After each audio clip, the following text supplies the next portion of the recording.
আসসালামু আলাইকুম সবাইকে। আমি নাসরিন হোসেন আপনার সঙ্গে নতুন একটি রেসিপি নিয়ে চলে আসি। সেটা হচ্ছে কাঁচা আমের আচার। তো আমি কীভাবে সহজে বানাই আপনাদের সঙ্গে কিন্তু শেয়ার করব। এই যে বাইরে কিন্তু বৃষ্টি পড়তেছে, দেখতেই পারতেছেন আপনারা, অনেক বৃষ্টি পড়তেছে। আর এই বৃষ্টির মধ্যে কাঁচা আমের কিছু বানাবো, তো লেটস গো। আর আমার তো বৃষ্টিতে ভিজতেই মন চাচ্ছে, তো আমরা রেসিপিতে যাই, চলেন। তো ফার্স্টে হচ্ছে আমরা একটা কাঁচা আম নিয়ে নিব। আমি মোট 2টা কাঁচা আম নিয়েছি। আর অবশ্যই একটা কাচের বয়ম লাগবে, কিন্তু এটা ছাড়া কিন্তু হবেই না। সো এখন হচ্ছে আমি কাঁচা আমটাকে একটু কেটে আগে তারপর ছিলে নিব, কিন্তু নাহলে কিন্তু হবে না। এই যে কাঁচা আমটাকে আমি ছিলে নিচ্ছিলাম। আমি তো খুব ফাস্ট করি, বাট আবার ভয়ও লাগে কখন হাত কেটে যায়। বাট তারপরও যেহেতু অভ্যাস হয়ে গেছে কাটারটা দিয়ে, সো অত ভয় লাগে না আমার। তো এই যে কাটারটা দিয়ে এখন হচ্ছে ছিলে নিচ্ছিলাম কাঁচা আমটাকে। পুরো কাঁচা আমটাকে ভালো মতো ছিলে নিতে হবে, একটুও যদি চোকলা না থাকে। সো এই যে দেখেন আমি কাটারটাকে দিয়ে সবগুলো ছিলে নিচ্ছিলাম। এই যে পুরো কাঁচা আমটা কিন্তু আমি ছিলে ফেলেছি। এখন আরেকটা কাঁচা, এগুলো আসলে আমি আগে হাফ করে রাখছিলাম, বলছিলাম আর কি এটা করব, বাট পরে করা হয় নাই দেখে এটা ফ্রিজে রেখে দিয়েছিলাম। এই যে হাফ করে এখন ছিলতে হবে, কিছু করার নেই। তো লেটস গো ইট। আমি আগে এই হাফ ছিলে নিব, অর্ধেক করে আর কি। আমার মতে যে পুরাটা যখন একসাথে আমরা করি তখন কিন্তু ছিলতে আসলে সুবিধা হাফের থেকে, হাফটা আসলে ধরা যায় না। তাই এই যে আমি ছিলে নিচ্ছিলাম পুরাটা আম আর কি, হাফ আমটা যেটা, এই যে এটা ছিল কিন্তু প্রায় ডান। এই যে ভালো মতো আমি ছিলে নিচ্ছি, একটু যদি চোকলা না থাকে। দেন এখন হচ্ছে আমি আরও হাফ ছিলে আসতেছে আপনাদের সঙ্গে। এই যে হাফ ছিলছি আরও।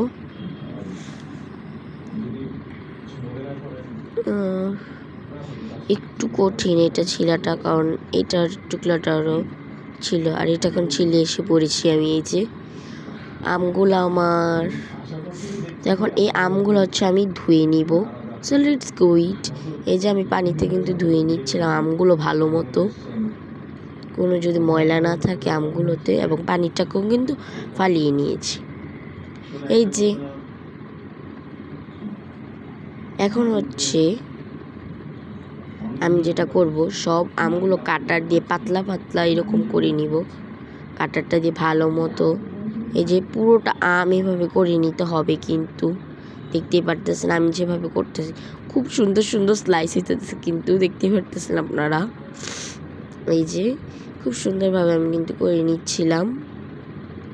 আর এটা খুবই আর কি একটু পর বাইরে পড়ে যায় আর কি।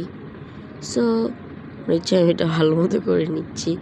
আপনারা আমার রিয়াকশন দেখে বুঝতে পারতেছেন যে এটা করার সময় আর কি কতটা লাগতেছিল, কখন হাত জানি কেটে যায়। তো আমি পুরোটা এটা ছিলে আসতেছি, ওয়েট। এই যে এটার বোড়াটা, আর এই যে আমগুলা, ওই হাফগুলোও কিন্তু আমি এখন কাটা দিয়ে সেমভাবে ছিলে নিব। সো লেটস গো ইট। এই যে আমার মনে হয় ছিলার সময় যে কাটার দিয়ে হাফভাবে ছিলাটাই কিন্তু আর কি, এরকম কাটারভাবে স্লাইস করাটাও কিন্তু সহজ। এই যে আমি খুব সুন্দর মতো ছিলে নিচ্ছি এবং আপনাদের সঙ্গে শেয়ার করছি। এই যে আমার পুরাটা ছিল কিন্তু প্রায় ডান হয়ে যেতেছে, কিন্তু এই যে খুব সুন্দর মতো কিন্তু স্লাইস হইতেছে। এই যে সবগুলো পুরাটা ছিল আমার প্রায় ডান। সো এই পার্টটা আমার হাতে নিচে সব জায়গায় পড়ে যেতেছিল, যেহেতু আমি ফার্স্ট করতেছিলাম। এই যে এটা ছিল প্রায় ডান, একটু পর পড়ে যেতেছিল এটা। সো আরেকটা ছিল আমার প্রায় নিয়ে নিছি, আরেকটা ছিলার জন্য কিন্তু এই যে খুব ফাস্ট। আর এইটার বোড়াটা এত শক্ত ছিল, কি বাবুল, অনেক শক্ত ছিল এটার ইটা। তো আমার ছিলতে একটু কষ্ট হইতেছিল, কিন্তু এই যে আমার প্রায় কিন্তু চিলা ডান, এই যে চিলা প্রায় ডান হয়ে যেতেছে কিন্তু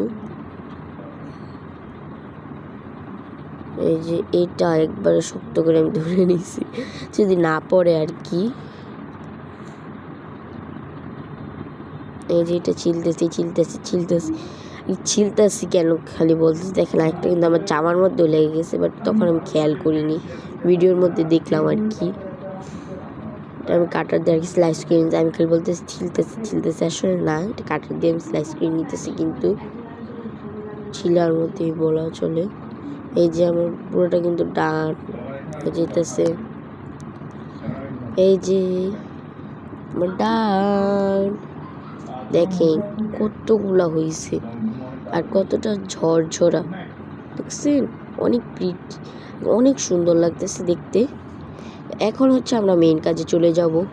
আম চিলাচিলি শেষ আমাদের, এখন হচ্ছে আমরা সেই কাচের বয়মটাকে নিয়ে নিব এবং ওইটার মধ্যে হচ্ছে আমরা পরিমাণ মতো পানি দিয়ে নিব। এই যে ওদিকে হাফ কাপ পানি দিয়েছি প্রায়।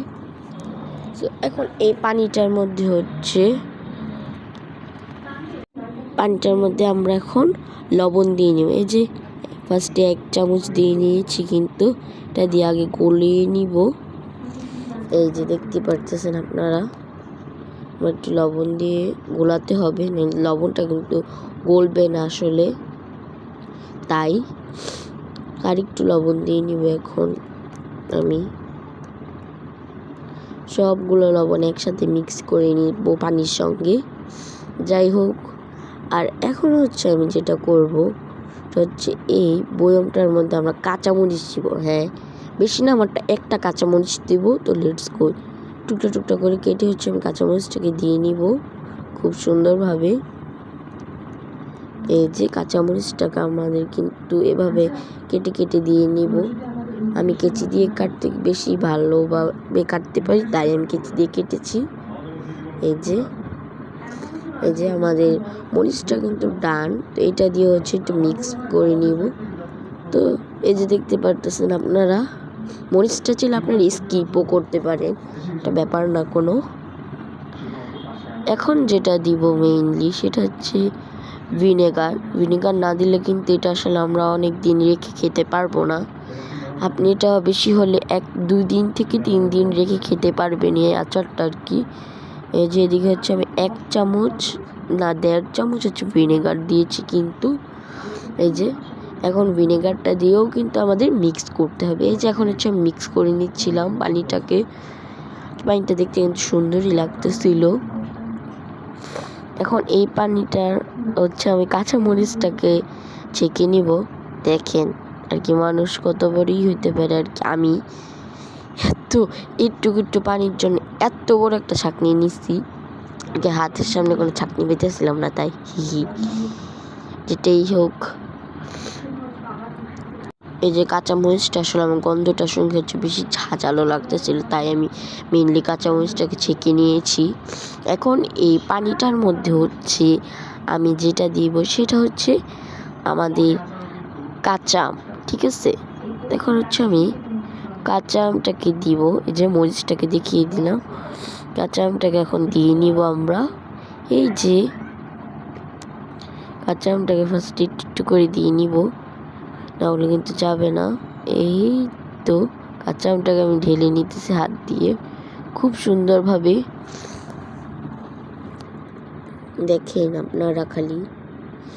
আর আমার তো তখন একটু খেতে মন চেতেছিল, বাট এখন তো যেহেতু রেডি হয়নি সো খাইনি। সো এই যে সবগুলো কাঁচা আম আমি এখন পুরোটা সে বয়মের মধ্যে কিন্তু ঢেলে নিয়েছি। এই যে পানিটার সঙ্গে একটু মিক্স করে দিব কিন্তু, ঠিক আছে? সো এখন আমি যেটা দিব, এই যে বাকি যতটুক ছিল ওগুলো সব দিয়ে নিব। এই যে দেখতে পারতেছেন আপনারা। আর ভাবেন আমি কত কনফিউজড একটা মানুষ, এখন আবার কাঁচামরিচ দিতেছি কি, আমি অনেক কনফিউজড। তখন আমার কাঁচামরিচ ভালো লাগতেছে না, এখন আমার মন চাইতেছে কাঁচামরিচ দিতে আর কি, ঝাল খাবো কি, আমি কতটা পরিমাণ কনফিউজড হতে পারি ভাবেন। তো এখন এটাকে মিক্স করে হচ্ছে লিখে দিব। এই যে কাঁচামরিচগুলোকে কেটে এখন হচ্ছে চামচ দিয়ে মিক্স করে নেব আমটাকে, কাঁচামরিচটাকে এবং পানিটার সঙ্গে, ঠিক আছে। আর এখন এটা ভালো মতো মিক্স করে নিচ্ছি। আর এখন আমরা হচ্ছে বয়মের মোটকাটাকে কিন্তু লাগিয়ে নেব খুব ভালোভাবে, একটু যদি না রয়ে যায়। এই যে আমাদের কিন্তু ডান, এই যে কাঁচা আমের বয়মটা এখন আমরা রেখে দিব। আমরা এটা 3 থেকে 4 ঘন্টা রাখবো। 3 থেকে 4 ঘন্টা পর আমি আসতেছি। এই যে এই 3 থেকে 4 ঘন্টা পর কিন্তু আমাদের কাঁচা আমের সেই আচারটা রেডি। এত রেডিমেড আচার কারা কারা খেতে চান অবশ্যই কিন্তু বানিয়ে খেয়ে ফেলবেন বাসায়। খালি একটু কাঁচা আম, লবণ, ভিনেগার, একটু মরিচ থাকলে জন্য, মরিচটা তো আমি বললামই স্কিপ করতে পারি। এই যে খুবই মজা হয়েছে, আপনারা চাইলে ট্রাই করতে পারেন কিন্তু। ওকে, তো অনেক মজা আর কি। তো সবাই ভালো থাকবেন, সুস্থ থাকবেন, আল্লাহ হাফিজ। আজকের এই ভিডিওটি রেসিপিটি এ পর্যন্তই।